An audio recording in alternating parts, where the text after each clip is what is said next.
आदाब, नमस्कार, अस्सलाम वालेकुम नाजरीन। पल पल न्यूज के न्यूज रूम से मैं हूं आपके साथ नदीम अकरम। तमाम लोगों का एक सवाल जो लगातार बना हुआ है कि पॉपुलर फ्रंट ऑफ इंडिया को लेकर के क्या कुछ अपडेट लगातार सामने आ रही है। जब पॉपुलर फ्रंट ऑफ इंडिया को लेकर के तमाम देश भर में कार्रवाई चल रही थी, तब नेशनल मीडिया चीख चीख करके तमाम बातें बताता हुआ दिखाई दिया कि ईडी को बड़ी कामयाबी मिली, एटीएस को बड़ी कामयाबी मिली, इनकम टैक्स ऑफिसर्स को बड़ी कामयाबी मिली। ये तमाम जानकारियां दी जा रही थी, पर एक एक कर तमाम सबूत जो है वो कोर्ट में जुटाने पड़ते हैं। सबूत जुट नहीं रहे। जिन कार्यकर्ताओं को गिरफ्तार किया जा रहा था उनको अब रिहा किया जा रहा है। फिर दूसरा सवाल लोगों का बना हुआ है कि आखिरकार नेशनल लीडरशिप को लेकर के किस तरह की अपडेट है।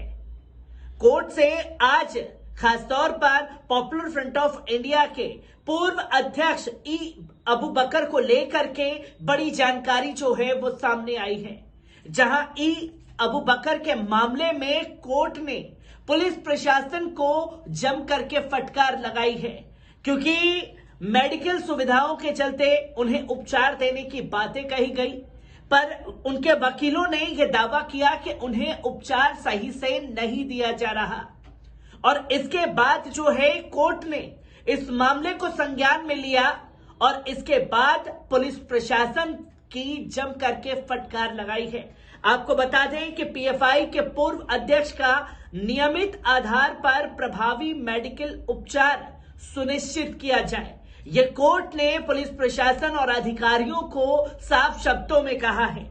दिल्ली हाई कोर्ट ने गुरुवार को तिहाड़ जेल के मेडिकल सुपरिटेंडेंट को यह सुनिश्चित करने का निर्देश दिया है कि पॉपुलर फ्रंट ऑफ इंडिया के पूर्व अध्यक्ष ई अबू बकर को नियमित रूप से प्रभावी मेडिकल सुविधा प्रदान की जाए, क्योंकि जिन लोगों की गिरफ्तारी हुई है, कई लोग जो हैं वो मेडिकल सुविधा के चलते तमाम चीजें उनकी चलती हैं।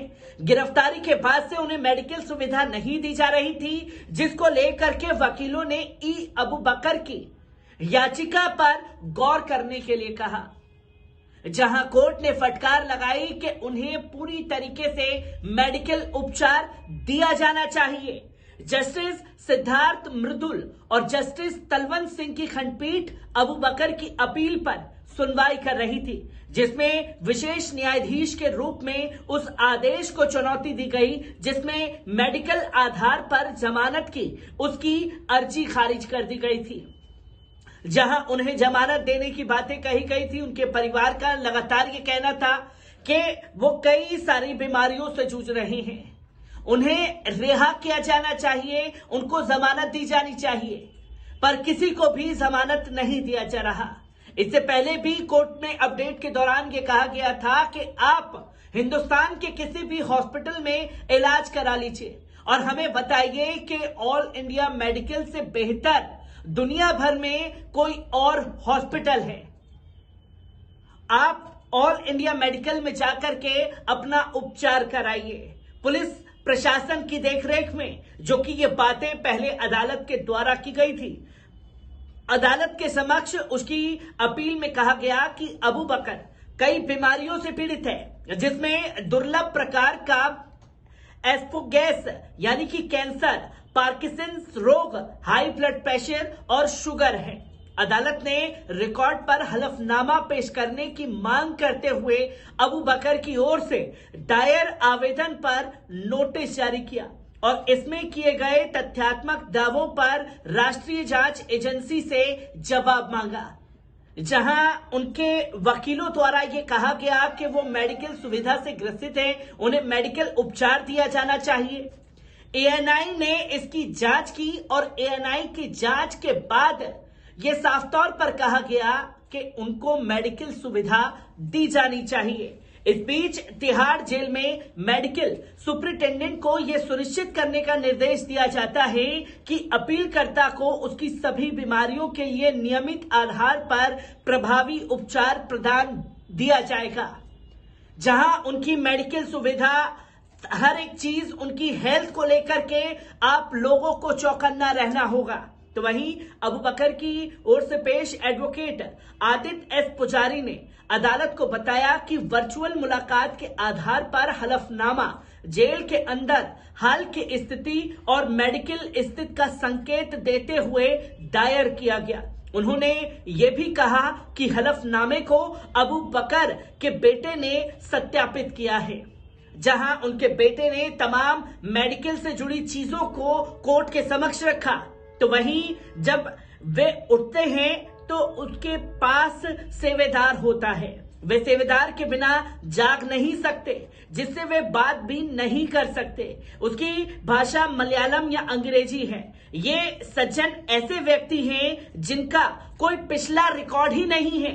उनके खिलाफ ये पहला और एक लौता मामला है। वे स्कूल टीचर रह चुके हैं। 71 वर्ष की उनकी उम्र है। पहली बार जेल की कैद में भोग रहे हैं। हालांकि एएनआई की ओर से पेश वकील की स्थिति पर विवाद किया और वीडियो का हवाला देते हुए कहा कि अबू बकर को स्पष्ट रूप से हिंदी में हजारों लोगों को संबोधित करते हुए देखा जा सकता है।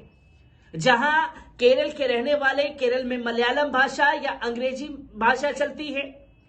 अब क्या सुविधा चाहिए, किस तरीके से मेडिकल चीजें दी जानी चाहिए, उसका इल्म सेवेदार को नहीं होगा तो उनकी जान को खतरा हो सकता है।